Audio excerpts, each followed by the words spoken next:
Hello everyone, this is John's never-ending list of random things to do, back here with some more Celica Supra content.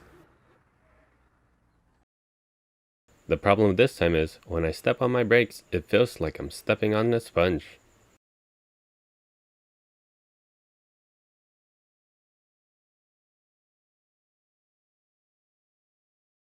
Before performing any fixes, here's a list of all the possibilities that could be causing this issue. It could be possible that my brake fluid needs to be changed, or my brake line might be broken or leaking somewhere. Maybe the brake booster has a vacuum leak somewhere, or it's failing, or the master brake cylinder is on its way out. Let's start at the top with number 1. The brake feels spongy even when the car is cold, and when it's warm, it stays the same. So I'm going to rule out number 1, the brake fluid, and jump straight into seeing if there's any leaks. Let's start off in this area. There doesn't seem to be any obvious leaks here. And while you're already in this area, check this hose to see if there's any cracks. If there aren't any cracks here, we can partially rule out number 3. Since there's no leak up here, let's head straight to the bottom. Here at the front passenger side, just follow along this brake line here to see if there's any leaks. And there seems to be a crack here, but there's no leak. This brake line will eventually need to be changed. Now continuing to follow the brake line all the way to the caliper, there seems to be no obvious leak here as well.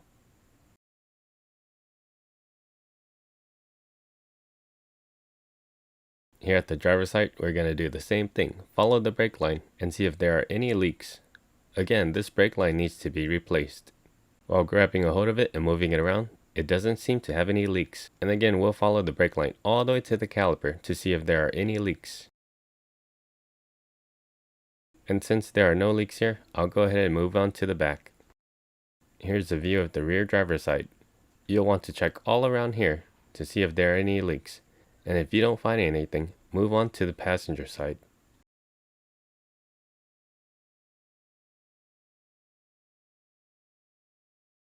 Here at the passenger side, everything seems to look completely dry as well.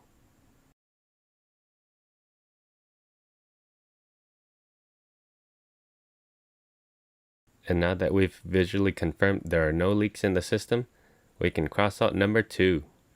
Now all that are left are the brake booster and the brake master cylinder. Considering the brake booster, the RPM never changed while I applied the brakes, and I never heard any hissing sound, so I'm forced to believe the brake booster is not at fault here. Now with all of that out of the way, let's go ahead and tackle the brake master cylinder. Start by removing the cap. Then using a turkey baster, remove all of the brake fluid within the reservoir. I used an empty water bottle to place all the old brake fluid.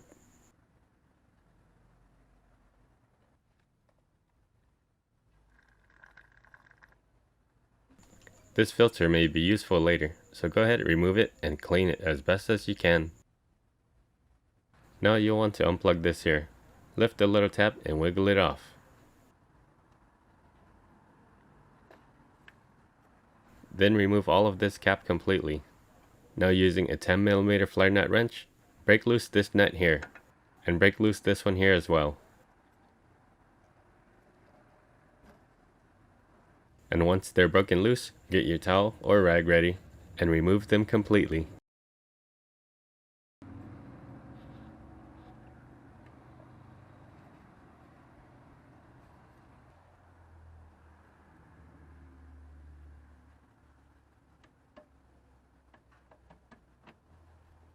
Now you'll want to break loose the 4 nuts here and remove them completely.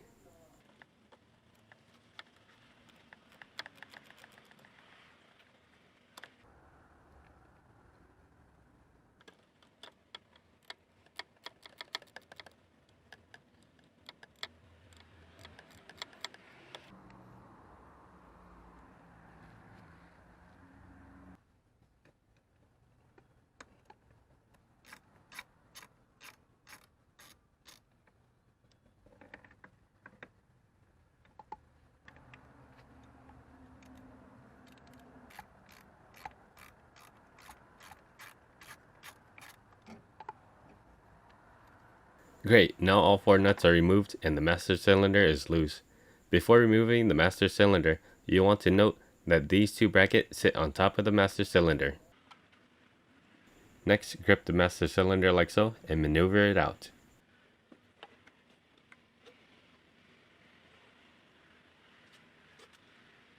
Not sure if you caught it, but if you look carefully in this area, it's a little wet. A visual inspection of the master cylinder also indicates it's wet here as well.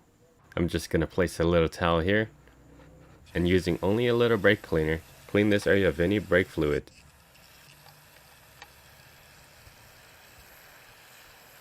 Since this area was a little rusty, I went on ahead and wiped the area all around. Then sprayed it with a little more brake cleaner.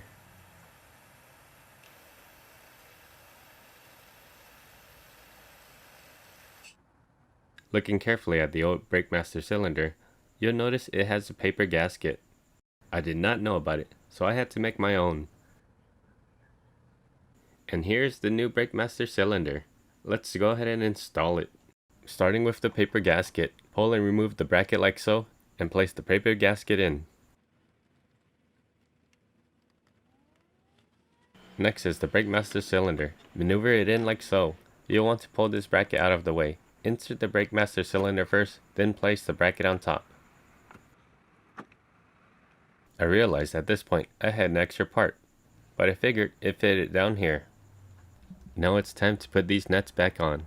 I like to put them on by hand first, then snugging them down afterwards.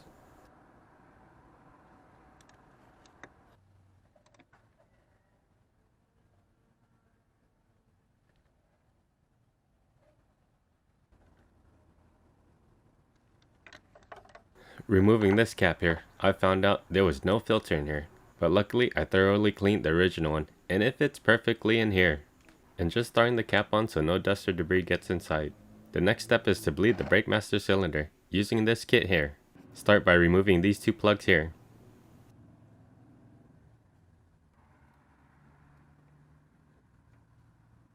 Then find some fittings from the bleeder kit that fits. You'll want to tighten it completely by hand only.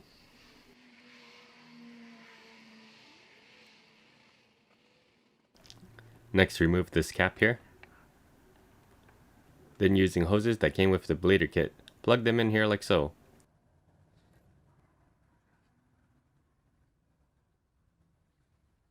Then put the other ends into the reservoir. Now you can start adding brake fluid. Fill it up to the full line, then go inside and pump the brakes. You'll want to do your best to get as much of the bubbles out of the master cylinder. And also keep an eye on the brake fluid level. Make sure it doesn't get too low.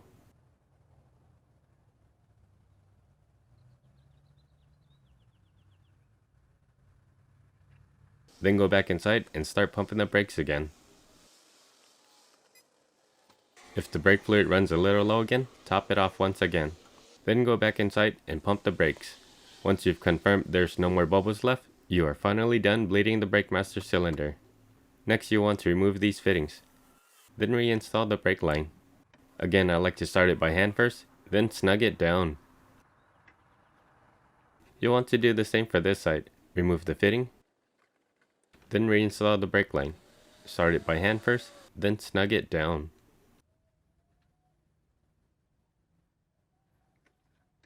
Next, you'll want to bleed your brakes. Start at the corner that's furthest from the brake master cylinder. Connect a hose to the bleeder valve, open the bleeder valve, then go press on your brakes and make sure you get all the bubbles out of the system. While you're bleeding your brake system, you'll want to keep an eye on the brake fluid level. Always keep it topped off. Once you see no more bubbles coming out, close the bleeder valve. Then move on to the rear driver's side and repeat the procedure. Once you're done there, move to the front passenger side and finish off at the front driver's side.